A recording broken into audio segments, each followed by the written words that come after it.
How's it going, guys? All right, so this is the quiz review video. I'm going to go over some homework problems. So remember, this should not be the only thing you study. If you do, uh, probably won't do too well. Make sure you study this on top of doing the rest of the homework and the notes.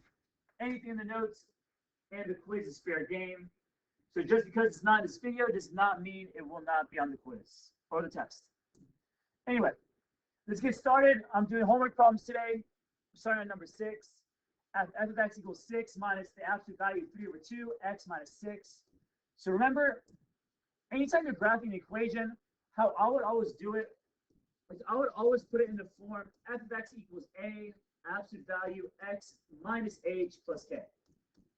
Because of absolute values, it's really easy to combine the b with the a term. What I would do is I would always combine the a with the b, put it in one term, and don't deal with the b's, right? So I would always try to put it in this form right here. So the first thing I would do with this equation is take this 6 and move it to the end. So you have negative absolute value of 3 over 2 x minus 6, plus 6. That's the very first thing I would do. Move the 6 to the end. And from here, I'm going to get rid of that 3 over 2. So something I want to point out is that the general case for really any function, so let's say g of x is a f of 1 over b x minus h plus k, right? The general equation of any function, you never want a coefficient in front of x. All right, even if you look at the absolute value one, you never want any coefficient in front of x. If you ever have something multiplying x with, you want to factor that out and get it away from it. You do not want any coefficient in front of x.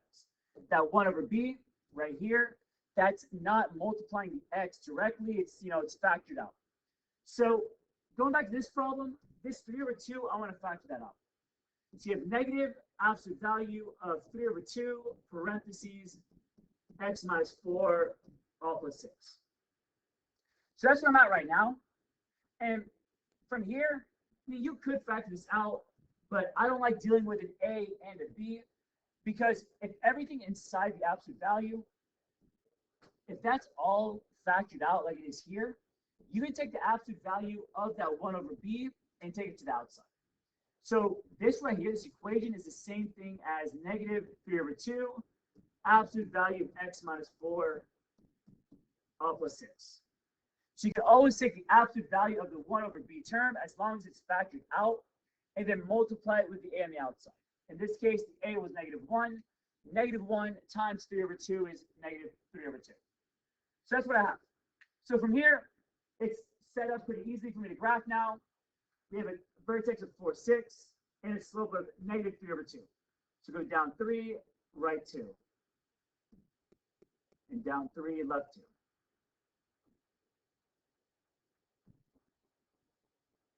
That's good enough. So your function looks something like this, where you have a y and an x-intercept of 0, 0, and an x-intercept of 8, 0. So the key here, in my opinion, what makes all these problems so much easier is get your function to be in this form right here, right? The one in red right here is the form I would put it in. A times the absolute value of x minus h, all plus k. And as a side note, you never want any coefficient in front of b anyway, so you had to fix this equation no matter what, but put it in the form that I have boxed up in red. It makes graphing so much easier. All right, let's keep going. So number 8, this is a problem a lot of students kind of have problems with, and I get it. It can be a little confusing because what a lot of people did, they saw, we'll have 2 points. Let's just do y2 minus y1 over x2 minus x1, the slope formula, right? So I'm given a vertex, I have hk, they just find the slope with the a, and I'm good to go. So a lot of people, what they did is they'll say we'll have 0 minus 1 all over, 0 minus 4, sorry, 0 minus 4, and negative 5 minus 1, or negative 4 over negative 6, which is positive 2/3. A lot of people said this and said, okay, so a is 2/3. That's not fully right. And that's why we asked this question the way it's asked. If I was to draw a picture of this problem, and let me mark this off, this is wrong. If I was to draw what's happening here, I have a vertex of 1, 4, so let's put it right here, and an x-intercept of negative 5, 0, about right there. If I was to draw this function from the vertex, it would look like that. All right, that's what it'll look like. And if you see the graph, it's facing down. The V is opening down. So that means your A is going to be negative. So this 2/3 that you guys found, that most people found, is actually on the left side because you compared negative 5, 0 with 1, 4. So what you found was negative A. So that 2/3 that you found is negative A. So your real A is negative 2/3. Right? Remember, the left side of the absolute value is negative A. The right side is A. So the answer is f of x is negative 2/3 times the absolute value of x minus my h of 1 plus my k of 4, which is what we gave you. And that's your answer. Let's keep going. Number 9. For number 9, add a table. I need to figure out the absolute value equation. All right, so for this problem, what I'm going to do is I'm going to ignore this point right here. That you'll see in a bit that ends up being the vertex. And it makes it too easy. I don't want to deal with the vertex. I want to make it, an actual challenging problem. So for this, I'm given the absolute value here, or the table with the absolute value function, and I want to figure out the equation from it. So what you want to do, or really something to keep in mind when you're doing this problem, is remember that absolute value, well, let's do that. An absolute value, it's a big V, right? And the axis of symmetry is this line over the vertex, which is x equals h. That's the line of symmetry. And why that's important is because any point right here with any y value, its reflection will have the same y value, right? The y's going to have the same, or the points that are reflections of each other will have the same y value, and they're equidistant from that axis of symmetry. Which is really what I'm trying to get to, is that what you want to do for this problem is you want to find the 2 points that have the same y value. In this case, it's these 2 points, because in this case, the negative 10, 5 and the 14, 5, these are these 2 points represented in this graph. And if you reflect it over the x equals h, they're going to be on top of each other. So what that means is that the middle of those 2 points, that is where your h is going to be. So if I was to take negative 10 and 14 and divide it by 2, you get your h. Your h is going to be the middle of the 2 points that have the same y. And the reason the graph I drew on the right, that's why. Because x equals h cuts the graph in half. So anything with the same y's are going to be on top of each other. And because of that, the middle of those 2 points is going to be your h. So h is 2, and that's why I crossed out this point right here. I don't want to make it too easy. It gives me the vertex. I don't want to do it. We're going to solve for k ourselves. So I have h, and what I would do from here is I would go to the graph, and I would draw a line. Where is my h?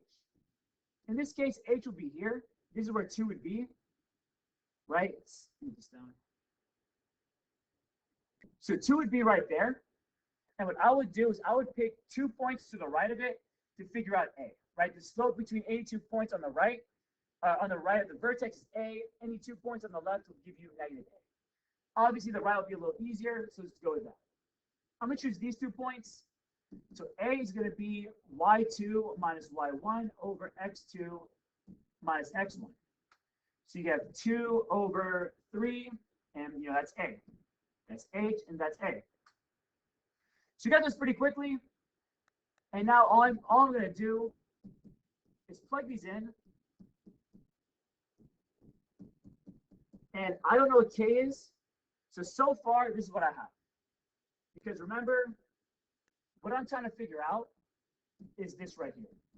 F of x is sum a absolute value of x minus h plus k. That's what I want to figure out. So I got my a, I got 2/3. I got my h, that's 2. Now I need to figure out k.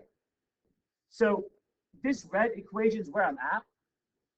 And to figure out k, what I can do is go back here and plug in any point that you want. It does not matter which point you pick. I'll go with -1, -1, just because the first one I saw. But it really doesn't matter which one you pick. They're all going to give you the same K. So actually, not do -1, -1. Let's do A1. So on different points. We'll do A1. So 1 equals 2/3, absolute value 8 minus 2 plus K. 1 equals 2/3, absolute value of 6 plus K. Absolute value of 6 is just 6. That's going to be 4. And you get -3 is K. So K is -3. If I go back to my table, that's the vertex that they gave me, right? The one I didn't want to use because it makes it too easy. And I wanted to show you guys how to solve for K if we don't give it to you. So K is -3. Plug in everything. F of X is 2/3, absolute value of X minus 2 minus 3. That's going to be your answer. And that's how you do it. All right, let's keep going. Number 12. So on the right, an absolute value function represents someone baking cookies at a rate of 1 every 2 minutes for 46 minutes and eating them at the same rate until they are done. So for these types of problems, you always want to figure out, what's the question asking me and what are my variables? In this case, to figure out your variables, or in any case, figure out your variables, find out what's going to change. In this case, the amount of cookies is going to change and the time is going to change, right? How many minutes has passed, that's your time. So the number of cookies and the time, that's what's going to change. So if I was to make my table or my graph, time is always X. So that makes C, or the Y-axis, to be the number of cookies. So if I go back to the problem and read it, let's try to understand what it's asking. What it's saying here is that this person, they bake cookies at 1 cookie every 2 minutes. So every 2 minutes, you cook 1 cookie.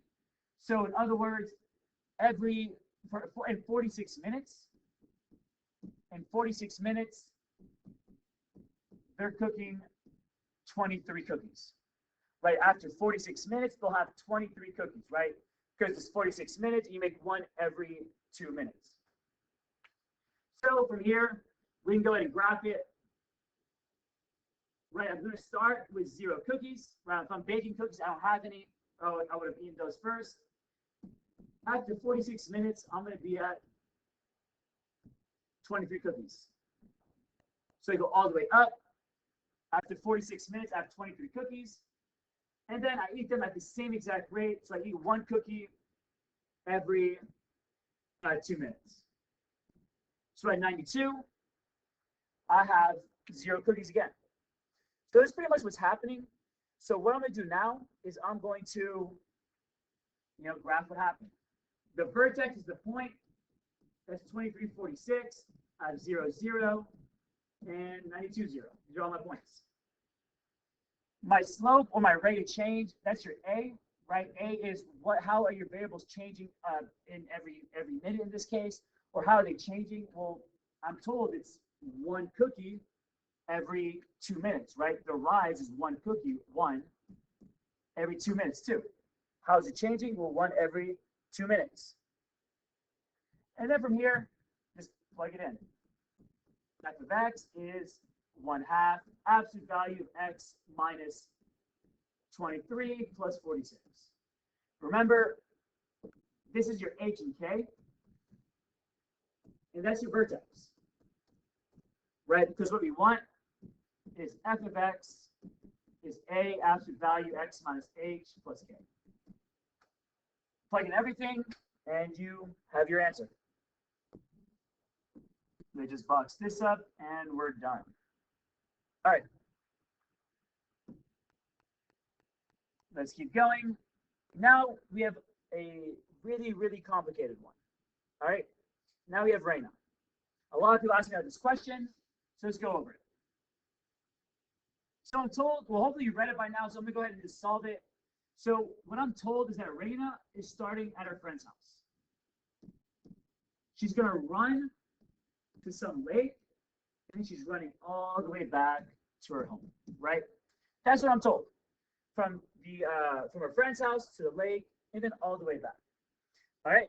So what I'm going to do from here is I need to figure out, what information did they give me, so I can kind of piece together this whole problem.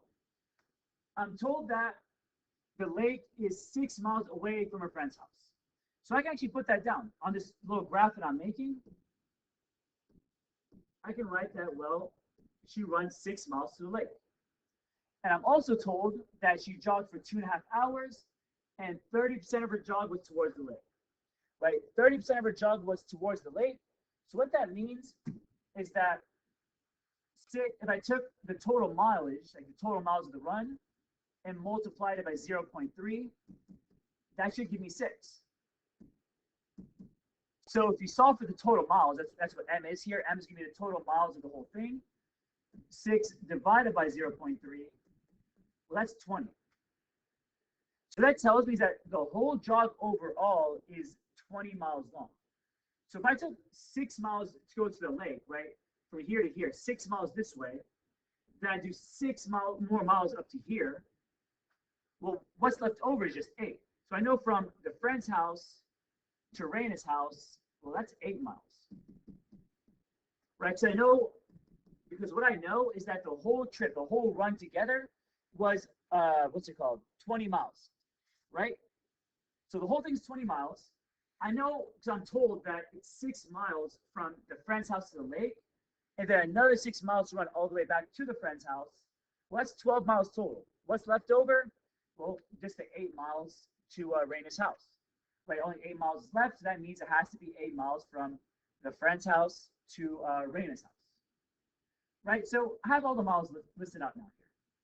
What I'm also told is that it takes 2.5 hours for this whole thing to happen. Right, so it takes 2.5 hours to do the whole thing.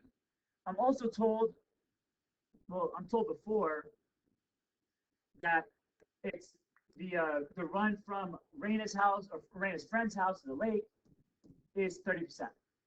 So if I take that 2.5 hours and I multiplied it by 30%, because the total time is 2.5, 30% of 2.5, well, that's 0.75 or 3/4. Right, so 3/4 of an hour is spent running towards the lake. And then obviously we're told it's the same rate, she's running at the same rate. So that's another 3/4 hour running back from the lake up to Raina's friend's house. And then what's left over is just 1 mile. So I'm left with just one, so not 1 mile, but 1 hour. I'm just left with 1 hour left over to go from Raina's friend to her own house. Right, so this is where I'm at. So a lot of times with these really complicated problems, sometimes you have to draw little pictures like this, kind of piece together all the information that you're given to figure out, well, what is the final answer? What's actually happening in this problem? So now that I have all this information kind of graphed out, I can go ahead and make my absolute value equation for the graph. So I'm talking about distance and time. So x has to be distance, y is going to be, x has to be time, and y is distance. So let's graph it. I'm doing distance and time, and it's all about, this whole problem's about distance from Raina's home. So you start right here at her friend's house. Well, now I know that, well, at her friend's house, she's 8 miles away. So this whole thing starts at 8 miles or at 0.8. That's where this whole thing starts. At 0.8, because she starts already 8 miles away from her house. And then she runs all the way to the lake, which is, 8 plus 6 miles away. Really, 8 plus 6, this one right here. The lake is 14 miles away. So at some time, she's 14 miles away. How long did that take? Well, I can see from Raina's friend's house to the lake, that's 3/4 of an hour. So it's 3/4, 14. And then she runs the rest of the way all the way back home.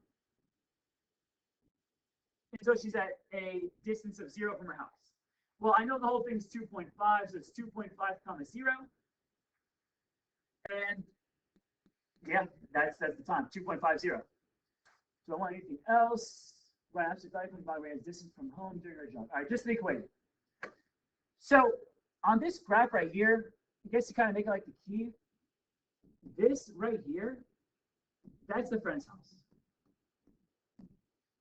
Right, that's the friend's house because it's 8 miles away. So once you're at this part of the graph on the way back, you pass back your friend's house, or pass by your friend's house. So this is the whole graph. I have my H and K right here. My A, you get to figure that out by really just, you have points, just plug it into the equation, right? Just use 0, 8, and 3/4, 14. Solve it out. 14, well, this is for A, do it up here. So you pick 2 points, find the slope, 14 minus 8, all over 3/4 minus 0, or 6 over 3/4, which is the same as 6 times 4/3, right? If you're dividing by fractions, flip the bottom number and multiply. That's 1, that's 2, that's 8.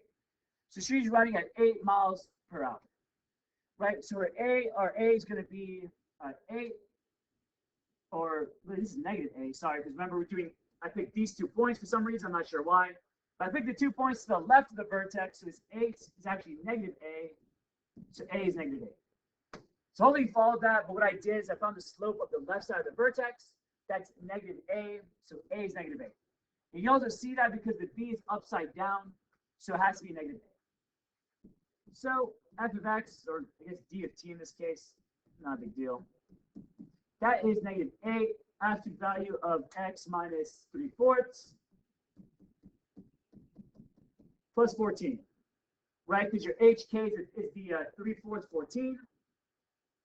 That's going to be your answer. So a lot of these more complicated problems, a lot of times you have to really just draw out what did happen, like this part right here.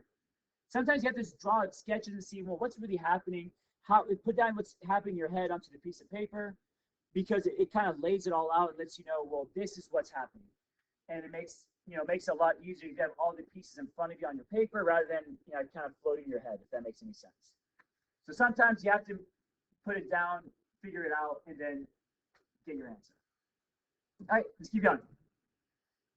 18, as v decreases, describe what happens to the graph of f of x equals absolute value of x plus v plus 3.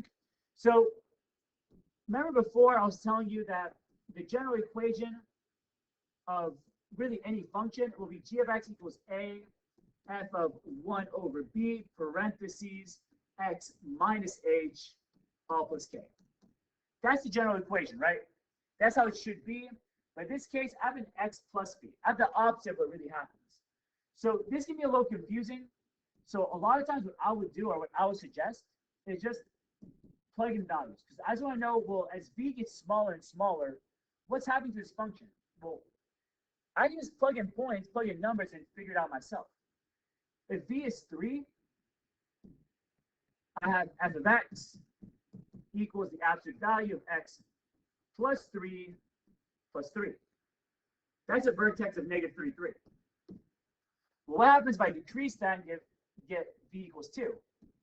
Well, f of x is now absolute value of x plus 2 plus 3, which is a vertex of negative 2, 3. And if v is 1, what do we get there? Well, f of x is now absolute value of x plus 1 plus 3, which is a vertex of negative 1, 3. And if I kind of look at each vertex that I did, and you can keep going, 3, 2, 1, 0, negative 1, whatever you want, you can keep going. But I think 3 is plenty to figure out the pattern. Right, I have negative 3, then negative 2, then negative 1. Right, you're going to the right, right? Your x's are increasing, or you're shifting to the right. And that's what's happening. You're going to the right, and that's going to be your answer. That's how I would do it. All right, let's keep going. 20. Describe the transformation of f and g of x. So again, this whole thing's a mess. It looks really, really ugly. It's not fixed. You want it in this form. The g of x is a f of 1 over b, x minus h, all plus k. I do not want a coefficient in front of x, so I don't want that -2 there. I also don't want the h value to happen before the x. And also don't want that 7 there. This whole thing's a mess, so you have to fix this whole thing to put it in the form I have up here. So let's do that. I can move that 7 to the end. -2/3 f of that 12 minus 2x. I'm making it -2x plus 12. I'm switching the order because you want x first. After that, factor out that -2 to get x minus 6, all plus 7. All right. So this is what I have here. You want to fix it up, right? And when I get to this last part I have right here, what I have is that I have an a value. I have a 1 over b value, -2. I have an h value and a k value. They're all in the right spot. They're exactly how I want it to be. I do not have a coefficient in front of x. It's factored out. That's one of the biggest things I see a lot of people kind of forget about. You do not want a coefficient in front of x. You need to factor it out. And I did that. So I'm good to go. So from here, what I have is an a of -2/3. That is a vertical compression and a reflection over vertical over the x-axis. That's -2/3. And then I have this -2. So remember, this tells me that 1 over b is -2. So that really tells me that b is -1/2. That's what it really is. And that is a horizontal compression and a reflection over y. Right? There's 4 transformations in these 2 a's and b's. Right? What does it have? I have the 6 and the 7. I'll do that in one turn as well. The 6, well, this tells me h is +6, right? Because it's x minus h, x minus 6. So h is 6, so I'm going to the right 6. K is 7, yeah, 7. So we go up 7. And that's what I'll get. All right, let's keep going. All right, 24. Write the equation. Let's get out of this screen. Write the equation of g of x as a reflection on the graph f of x equals absolute value 4 times x minus 3 across the y-axis in a horizontal compression, and then you translate it 7 units right. So remember, these problems, you have to do it in the order that it's given. You have to do it with each transformation that gives it to you. So we're starting here, and the first transformation that I have is a reflection over y. A reflection over the y-axis, that's a horizontal reflection. Just write that out. Horizontal reflect or reflect over the y-axis. It's the same thing. We have f of x will equal the absolute value of 4 negative x. So one piece of advice I can give for these problems that I've seen it help is that anytime you do any type of horizontal reflection or stretch or compression or anything to deal with x, put it directly with the x like I did here, and then factor it out. I know it doesn't really look like it's doing anything, and in this case it's not, but when we get to like the next unit in module 3 and onwards, doing it this way or thinking about it this way, I found to really help to make it a lot easier. You put your reflections or your transformations directly with x, then you factor it out, and then you get the right answer, right? After that, I have a horizontal compression by a factor of 2/3. So a horizontal compression by 2/3. Remember, this tells you that b is 2/3. So 1 over b is 3 over 2. And what you put into the equation is 1 over b, not b. So you have f of x equals absolute value of -4. You put the 3 over 2 directly with the x. And then you can factor it out and simplify it down. So then we get f of x is absolute value of negative 12 divided by 2, which is negative 6x minus 3. And then finally, the last thing we need to do is 7 to the right. So that's an h of 7. And remember, when you put in the h value is always x minus h. So the h should be negative 6x minus 7, all minus 3.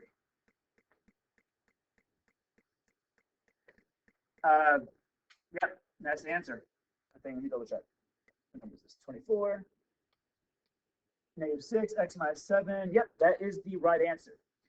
All right, let's keep going.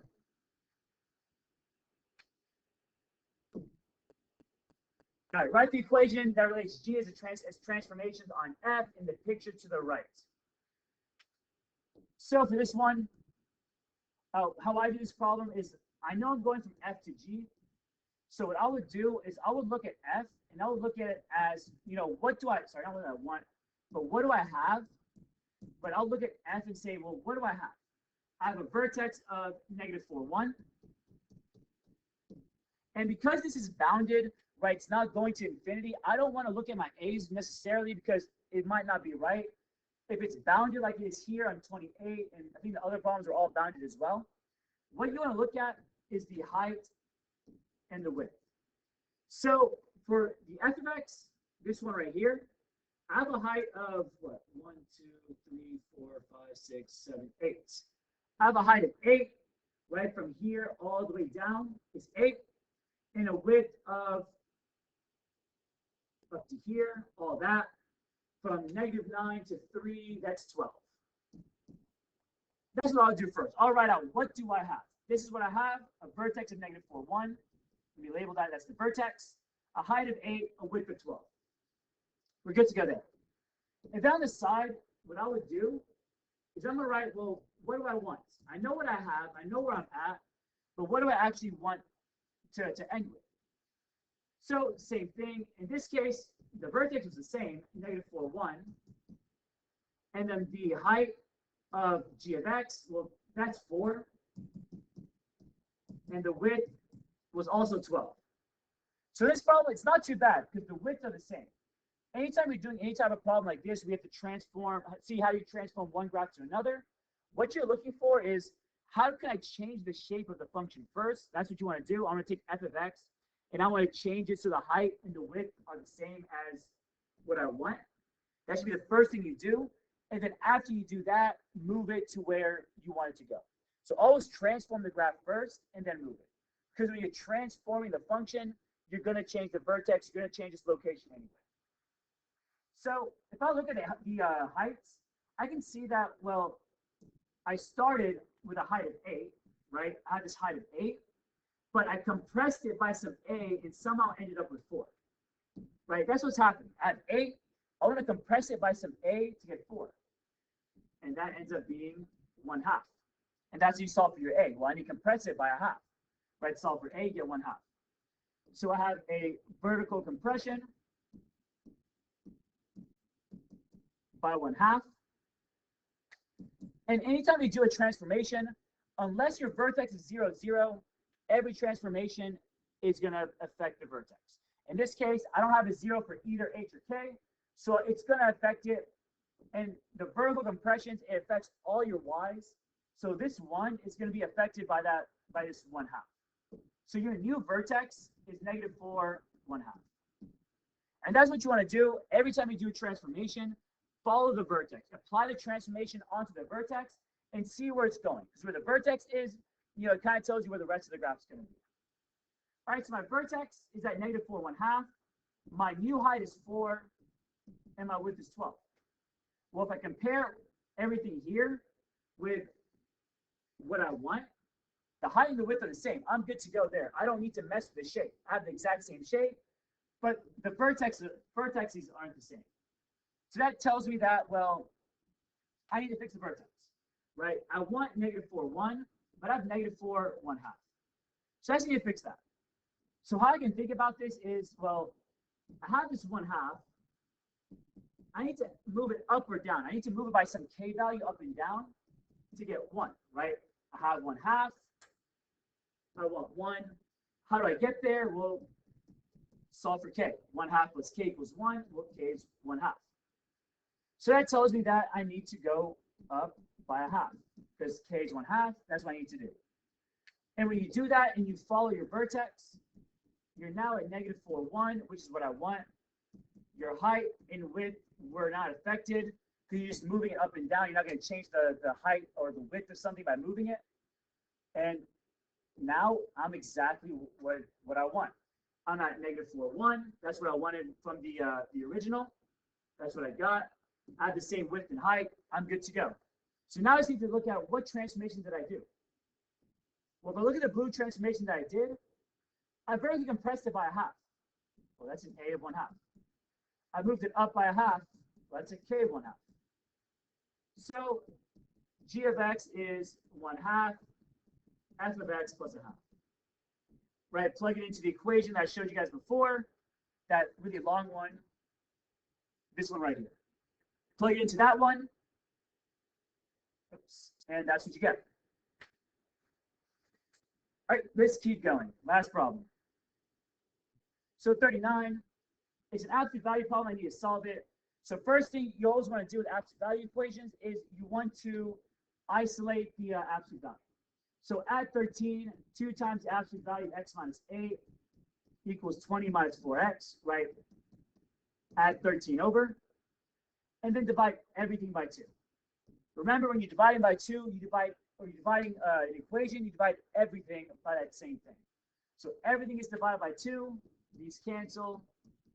X minus 8 equals 10 minus 2x. And then from here, let's make 2 cases. Right? I need to get rid of the absolute value, so you have a negative case and a positive case. So the negative case is negative of x minus 8 equals 10 minus 2x. And before I go to the positive case, if you're not my student, I'm sure the other teachers don't really do it this way. I'm sure they take the negative and move it to the other side rather than putting it directly with the x minus 8. I don't do that because, you know, mathematically speaking, this is exactly what happens. The absolute value itself becomes negative. What's inside of it is either negative or positive. So like here, it's negative of everything inside of it. And then you move it over. So this is actually what's happening. I do it this way, and you'll see why when you go to inequalities. And if you watch my test review video when I do that, you'll see why I do it this way. I think it just makes more sense when we go to inequalities, because this is really what actually happens. All right? And let's go on to the positive side. X minus 8 equals 10 minus 2x. Oh, and to add on to what I was saying about this is what actually happens, the way the other teachers do it, it's not wrong. It's how most people teach it anyway. There's nothing wrong with it. I just prefer this way. Everyone has their own preferences. I think this makes more sense because this is what happens. But do it do whatever you want. It's the same thing, so I can multiply here by negative on the green side and get the same thing the other teachers get. Anyway, let's stop talking about that and just solve it. Distribute the negative x plus 8 is 10 minus 2x. Solve for x, so add 2x to the left side, you get x. Subtract 8 gives you 2. That's a possible answer. And on the right side, the blue side, you can add 2x over to get 3x. Add 18 or add the 8 over to get 18. That's a 6. That's another possible answer. So remember, extraneous solutions, they can only happen if you have an x outside and inside the absolute value. If you do not, if I didn't have this 4x here, it wasn't there, I wouldn't need to check for extraneous solutions. I'll know right away they're both answers, we're good to go. But because there is an x outside, there is this negative 4x there, there is a chance that one or both are extraneous solutions. There's also a chance that none of them are extraneous solutions. We don't know until we check. And we can check by taking this equation and plugging in the 2 and the 6 into the original equation. You want to plug it back into the original because that's what we're asking you. That's what we care about. So let's check it. X equals 2. Let's plug it in. We have 2 times the absolute value. We have 2 minus 8 minus 13 equals 7 minus 4 times 2. 2 minus 8 is negative 6.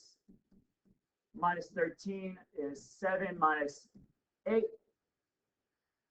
We have 2 times 6, right? Absolute value of negative 6 is just 6. Minus 13 is negative 1. That's 12 minus 13. Negative 1 equals negative 1. That makes sense. Negative 1 is negative 1. So x equals 2. That's an answer. And now let's check the other one. X equals 6. Same thing, plug it in. 2 times absolute value of 6 minus 8. Minus 13 is 7 minus 4x. 6 minus 8 is negative 2. Minus 13. I forgot to put in the 6 here. Equals 7 minus 24. That's 2 times 2 minus 13. 7 minus 24 is negative 17. 4 minus 13. Well, that's negative 9 equals negative 17. That's not right. That doesn't make sense. So x equals 6 is not an answer. And your only answer is the set of 2. And that's it. So if it was a double absolute value, you can go over the notes of the videos of that. Ms. Winfield has great videos on Canvas you can look up. I didn't do a problem like that. It's not a big deal. You can look up the video if you really need to, but it's not much different than what I did here.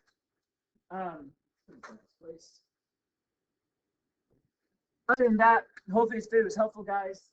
I'm going to upload it now, and good luck on the test, or the quiz, sorry.